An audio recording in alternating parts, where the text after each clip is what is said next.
स्वागत है प्यारे साथियों मेरे YouTube channel M S Haridwar classes में। अरे प्यारे साथियों, आज आपके लिए बहुत ही अच्छी सीरीज लेके आया हूँ एनसीईआरटी सार संग्रह में, जो ये उत्तराखंड ग्रुप सी और रेलवे में बहुत ही कारगर होने वाली है। और इसमें क्या करना, जितने भी टॉपिक वाइज है तकरीबन इसमें 40 से 45 टॉपिक है। एक टॉपिक हम पर डे लेंगे जिससे आराम से हमारा रिविजन हो जाएगा। और आज का जो हमारा इसमें टॉपिक है भारतीय राज्यव्यवस्था इंडियन पॉलिटी है। तो प्यारे साथियों, देर ना करते हुए इसकी हम थोड़ी सी एक हल्की सी जो है इसकी एक झलक मारेंगे। बाकी आप लोग ऑलरेडी स्टडी कर रहे होंगे और काफ़ी लोगों ने ये बुक पढ़ी भी होगी। वन लाइन टाइप क्वेश्चन होते हैं, बहुत ही अच्छे अट्रैक्टिव क्वेश्चन आते हैं। चलिए देर ना करते हुए शुरू करते हैं। रेगुलेटिंग एक्ट 1773 का सर्वोच्च न्यायालय की स्थापना कहाँ की गई थी? ये हमारी कलकत्ता में की गई थी 1774 ईस्वी में। इसके तहत ही जो है भारतीयों से उपहार एवं रिश्वत कर लेना बंद कर दिया गया था। ठीक है। एलिजा इम्पे इसके पहले जज थे। भारतीयों को भारत के प्रशासन में भाग लेने का अधिकार किस अधिनियम के द्वारा दिया गया था? चार्ट एक्ट अधिनियम 1833 के द्वारा। भारतीय विधान परिषद को बजट पर बहस करने की शक्ति किस अधिनियम के द्वारा प्राप्त हुई थी? भारत परिषद अधिनियम 1852 के तहत।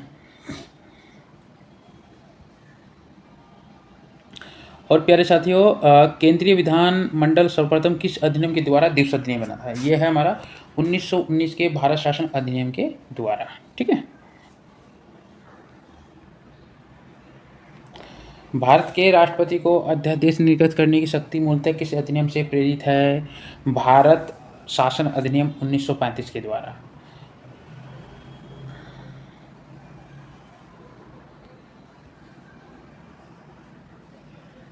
केंद्र में द्वैध शासन व्यवस्था किस अधिनियम के द्वारा लागू की गई थी? भारत शासन अधिनियम 1935। ब्रिटिश भारत में किस अधिनियम में संघीय शासन का प्रावधान था? भारत शासन अधिनियम 1935। लास्ट की क्लिप आप चेक करेंगे तो इसमें बहुत इंपॉर्टेंट क्वेश्चन हमें देखने को मिलेगा। ये भारत शासन अधिनियम 1919 की समीक्षा के लिए किस वर्ष साइमन कमीशन की नियुक्ति की गई थी? तो ये 1927 ईस्वी में साइमन कमीशन नियुक्त किया गया था 1919 के जलियांवाला बाग हत्याकांड के संबंध में।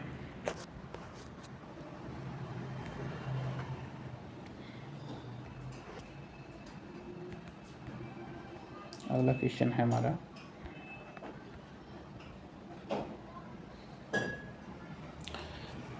अखिल भारतीय संघ स्थापित करने का प्रावधान किस अधिनियम के द्वारा प्राप्त है? भारत शासन अधिनियम 1935। भारत के संविधान में केंद्र और राज्यों के मध्य किया गया शक्तियों का विभाजन भारत शासन अधिनियम 1935 पर आधारित है। एक निर्वाचित संविधान सभा द्वारा भारत के संविधान का निर्माण करने का प्रावधान किसके द्वारा दिया गया है? क्रिप्स मिशन के द्वारा। भारतीय संविधान सभा का गठन किसके अंतर्गत किया गया था? कैबिनेट मिशन 1946 के अंतर्गत। कैबिनेट मिशन द्वारा प्रस्तुत योजना के अनुसार संविधान सभा में प्रांतों से प्रतिनिधियों का निर्वाचन किस अनुपात में किया गया है? ये जो नियुक्त की गई ना, तो 10 लाख पे एक सीट थी, मतलब पॉपुलेशन के हिसाब से ये पर जो 10 लाख पॉपुलेशन है उसके हिसाब से एक सीट हम नियुक्त करेंगे। भारतीय संविधान का निर्माण करने वाली संविधान सभा के सदस्यों का चुनाव किसके द्वारा किया गया है? विभिन्न प्रांतों की विधानसभाओं के द्वारा। अंतरिम सरकार देखेंगे 1946 के तहत। पंडित जवाहरलाल नेहरू जी क्या थे? राष्ट्रमंडल संबंध एवं विदेशी मामले इनके पास थे।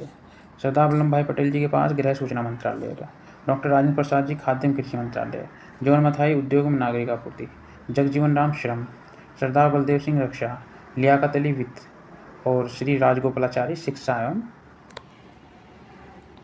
शिक्षा मंत्री थे, शिक्षा एवं कला मंत्री। तो फर्स्ट पेज हमारा कंप्लीट हो गया है।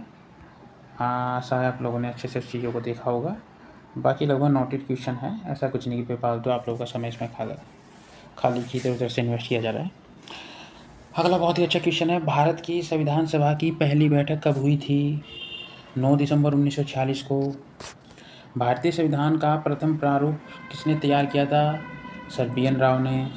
संविधान सभा का स्थायी अध्यक्ष किसे नियुक्त किया गया था? डॉक्टर राजेंद्र प्रसाद को। इसमें क्या हुआ था,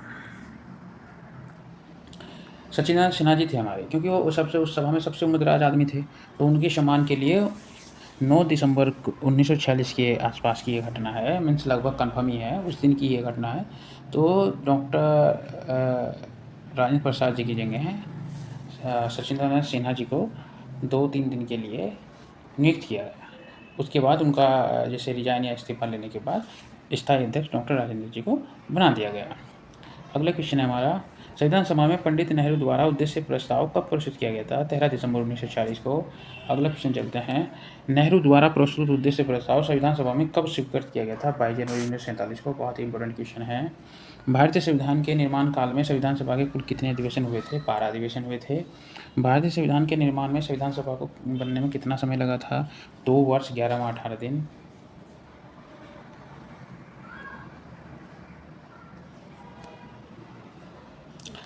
भारतीय संविधान सभा के संवैधानिक सलाहकार कौन थे? Sir B N Rao.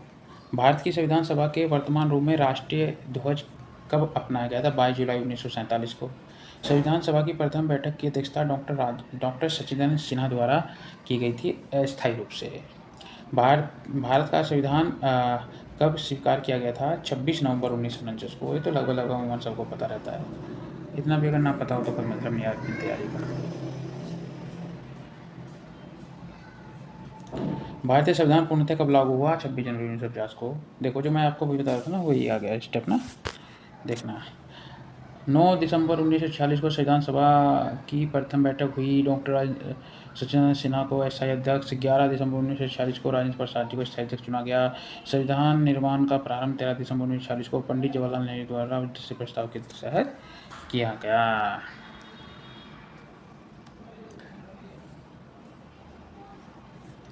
उद्देश्य प्रस्ताव से हुआ, जिससे 22 जनवरी 1947 को सर्वसम्मति से स्वीकार कर लिया गया। 26 नवंबर 1949 को भारतीय संविधान अंगीकृत किया गया, जबकि 26 जनवरी 1950 को इसे पूर्णतः लागू किया गया।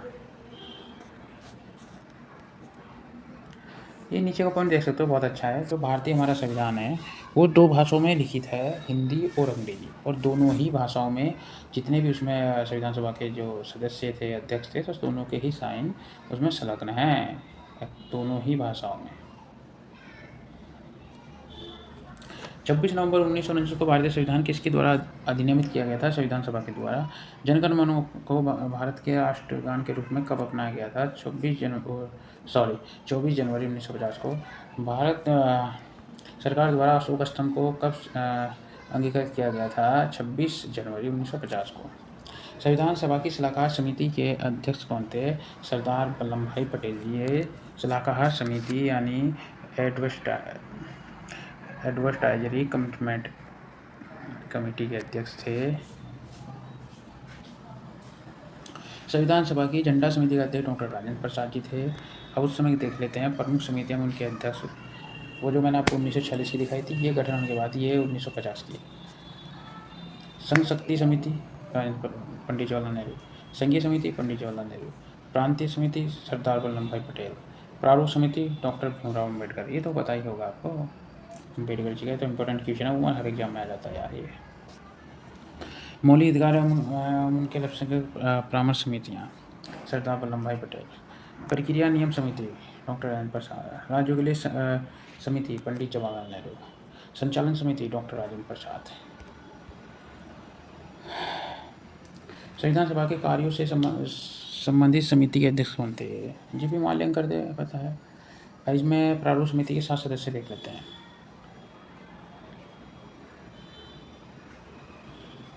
डॉक्टर भीमराव अम्बेडकर इसके अध्यक्ष थे, उनके अलावा 6 अन्य हैं।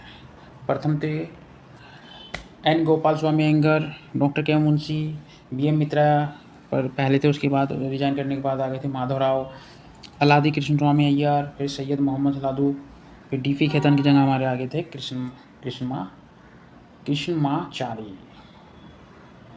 ये आ गए थे हमारे बाद में।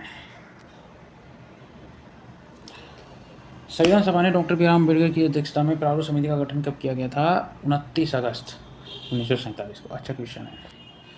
डॉक्टर बी आर अम्बेडकर का संविधान सभा में निर्वाचन किस प्रेसिडेंसी से हुआ था? ये भी याद रखिए, पहले इसमें हुआ था बम्बई प्रेसिडेंसी से, सॉरी मतलब बिफोर आफ्टर। B4 में हुआ था बंगाल प्रेसिडेंसी से, आफ्टर मीन्स बाद में पहले हुआ था बंगाल प्रेसिडेंसी से, और फिर अब मीन्स 1950 में फिर हुआ था बम्बई प्रेसिडेंसी से। ठीक है, ये है। तो दोस्तों बस इतना ही था। आशा है आप लोगों को वीडियो पसंद आई होगी। छोटी छोटी क्लिप के साथ करते हैं, जिनका रिवीजन अच्छा हो रहा है वो कर सकते हैं। बाकी सब लोग स्टडी अपना कर ही रहे हैं। कुछ ऐसा वीडियो में कुछ और सुधार करना हो तो प्लीज़, क्योंकि मैं खुद ही स्टडी में हूँ तो इतना टाइम मिल नहीं पाता है। आप मुझे बता सकते हैं, मैं सुधार करूँगा। बाकी आशा है आप लोगों को वीडियो पसंद आई होगी, शॉर्ट क्लिप। कल मैं दूसरे भाग के साथ उपस्थित होता हूँ। इतना अच्छा और अच्छा सपोर्ट करने के लिए धन्यवाद।